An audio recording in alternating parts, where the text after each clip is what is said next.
और बड़ी खबर चिन्नौर से, जहां चिन्नौर में एक अजीबोगरीब मामला सामने आया है, जहां कोटवारों ने रिटायर्ड जज और उसके रिश्तेदारों के ऊपर शासन द्वारा प्रदान की गई जमीन पर कब्जा करने का आरोप लगाया है। आप देख रहे हैं स्वदेश 24x7 न्यूज़ और मैं हूं आपके साथ मध्य प्रदेश स्टेट हेड विवेक पांडे।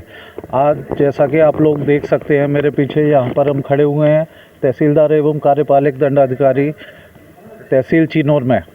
यहाँ पर एक अजीबोगरीब मामला सामने आया है कि यहाँ के जो निचले स्तर के कर्मचारी हैं उनका काफ़ी हद तक शोषण हो रहा है, दोहन हो रहा है। कुछ दबंगों द्वारा उनको जो है परेशान किया जा रहा है लगातार। यहाँ पर देखने को क्या मिला है कि जो निचली कड़ी होती है, जो तहसील की सबसे निचला कर्मचारी होता है कोटवार, और यहाँ पर दो कोटवार पदस्थ हैं, एक राजवीर सिंह जी हैं और एक जो है विजय सिंह जी हैं। हमारे पास यहाँ पर विजय सिंह जी खड़े हुए हैं, इनसे हम जानते हैं कि क्या मामला है, किसके द्वारा इनको परेशान किया जा रहा है। विजय सिंह जी, सबसे पहले आप ये बताइए कि आप यहाँ पर कोटवार के पद पर पदस्थ हैं जी, तो आपकी कितनी सैलरी होती है?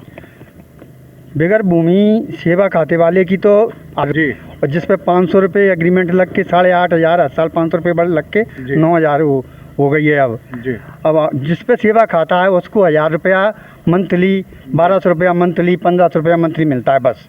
अच्छा, तो जैसे कि सैलरी की अगर हम बात करें तो कुछ भूमि आपको दी जाती है, सेवा भूमि जिसको बोलते हैं, और उसके अलावा कुछ 1,000 रुपये के लगभग आपको मिलता है अपने भरण पोषण के लिए।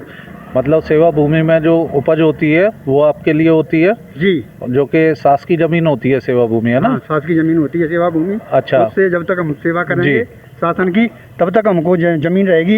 इसके बाद हमारे उपरांत बाद अगर हमारा परिवार का कोई बच्चा लगता है तो वो करेगा सेवा सरकार की, और नहीं तो फिर अन्य ज़मीन हट जाएगी, नौकरी हट जाएगी। तो अच्छा, तो अभी आपको कितनी ज़मीन मिली हुई है लगभग? मेरे को 13 बीघा ज़मीन मिली है शासन द्वारा जी, जिसके बाद अब मेरे को 1,000 रुपये महीना, 1,200 रुपये महीना मात्र तनख्वाह मिलती है। उस ज़मीन से मैं अपने परिवार का भरण पोषण करता हूँ। अच्छा, तो जैसे ये ज़मीन है, क्या आप इसका लाभ ले पा रहे हैं? अभी तक तो नहीं ले पा रहे थे, मगर हमने इस बार जो है थे कलेक्टर साहब को आवेदन दिया था कि साहब हमारी ज़मीन पर अतिक्रमण है, उसको हटवाया जाए, हमको ज़मीन दिलवाई जाए।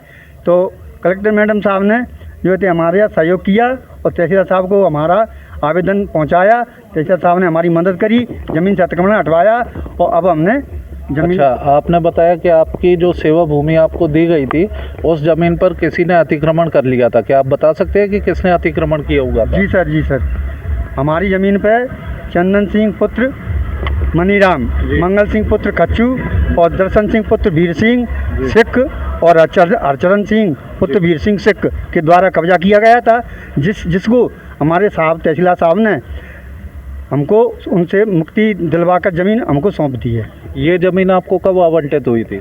2003 में। 2003 में। तो तब से अब तक आपने अपनी ज़मीन को नहीं जोत पाया? नहीं जोत पाया था। फिर आपके परिवार का भरण पोषण कैसे हो पा रहा है? वो थोड़ी सी एक 5 बीघा और थी अलग से जी, ये 8 बीघा वो उधर है। दूसरे नंबर वो सरदार लोग और ये मंगल सिंह कच्चू नाम और ये लोग किए हुए थे। बाकी 5 बीघा और थी अलग नंबर, उसको हम कर रहे थे, उससे हमारा भरण पोषण चल रहा था। 5 बीघा जो ज़मीन थी वो आपकी निजी भूमि थी? नहीं, सेवा खाते की थी। अच्छा, सेवा खाते की। अच्छा अच्छा, वो भी सेवा। तो यहाँ पे सुनने को मिला है कि कुछ आपने बताया कि दबंगों द्वारा कब्जा किया गया था, जिनके अभी आपने नाम बताया जी। तो क्या इनके ऊपर किसी और ऊंचे अधिकारी का या किसी का हाथ था? हाँ, इनके परिवार में एक वरिष्ठ पद पे जो है थे इनके चाचा वगैरह और भैया वगैरह हैं जो शायद एडीजी से रिटायर हुए हैं जी, अतिरिक्त जज से। जी, उनका हाथ था इनके ऊपर। क्या नाम है उनका? प्रताप सिंह कुशवाहा। अच्छा, प्रताप सिंह कुशवाहा जी द्वारा जो है उनको संरक्षण दिया जा रहा जी था। जी अच्छा जी। तो अभी आप क्या चाहेंगे शासन प्रशासन से? आपकी ज़मीन आपको मिल गई?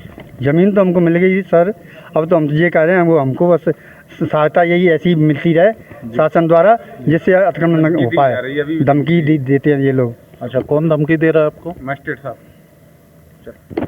क्या नाम है आपका? राजवीर कुशवाहा। अच्छा, राजवीर जी, आप यहाँ पर कोटवार के पद पर पदस्थ हैं? हाँ सर। अच्छा, तो क्या जैसा कि विजय सिंह जी द्वारा बताया गया है कि इनकी जो सेवा भूमि होती है उस पर अतिक्रमण किया हुआ था कुछ दबंगों द्वारा, जो कि अभी तहसीलदार साहब के सहयोग से मुक्त हो पाई है। तो आपकी भी ज़मीन पे अतिक्रमण किया हुआ था? हाँ, दोनों की ज़मीन पे था। हम दोनों की ज़मीन। तो कितनी भूमि है लगभग आपके पास? भाई 13 बीघा ज़मीन। अच्छा, तो आपकी भूमि पर किसने अतिक्रमण किया था?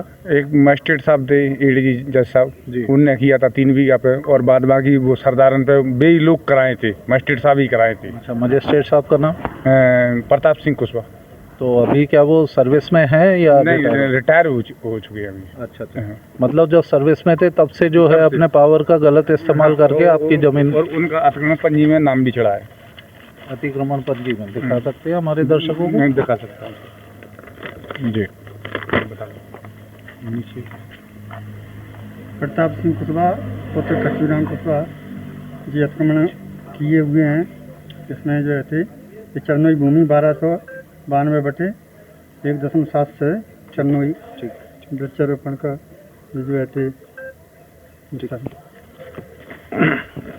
तो जैसे कि आपके द्वारा बताया गया है कि ये जमीन पर काफ़ी सालों से अतिक्रमण किया हुआ है इनने, अब अगर इन पर क्या कार्रवाई चाहते हैं आप? सर इनको डांटा जाए और क्या कार्रवाई, या तो इन पर कोई जुर्माना किया जाए या दंडित किया जाए, लेकिन हमसे ना बोले। जैसा कि विजय सिंह द्वारा बताया गया कि लगातार आप लोगों को धमकाया जा रहा है, धमकी, जान माल की जो है आपको धमकी दी जा रही है। दी जा रही है। इस परिस्थिति में आप शासन प्रशासन से क्या अपेक्षा रखते हैं? अपेक्षा यही है कि उनको डांटा जाए, दंडित किया जाए सर, उनको डांटा जाए। तो हम सुरक्षित रहे। तो देखा आप लोगों ने कि यहाँ पर शासन का जो निचला कर्मचारी है वो ही इतना परेशान है। शासन द्वारा कुछ सेवा भूमि उसको दी जाती है कि उससे उसका भरण पोषण हो सके, सैलरी कुछ इनकी होती नहीं है, लेकिन प्रशासन के ही कुछ रसूखदार अधिकारियों द्वारा इनका शोषण दोहन किया जा रहा है। वो किसके पास आए, काफ़ी बड़ा सवाल निकल के सामने आ रहा है। मैं आपके साथ मध्य प्रदेश स्टेट हेड विवेक पांडे, स्वदेश 24/7।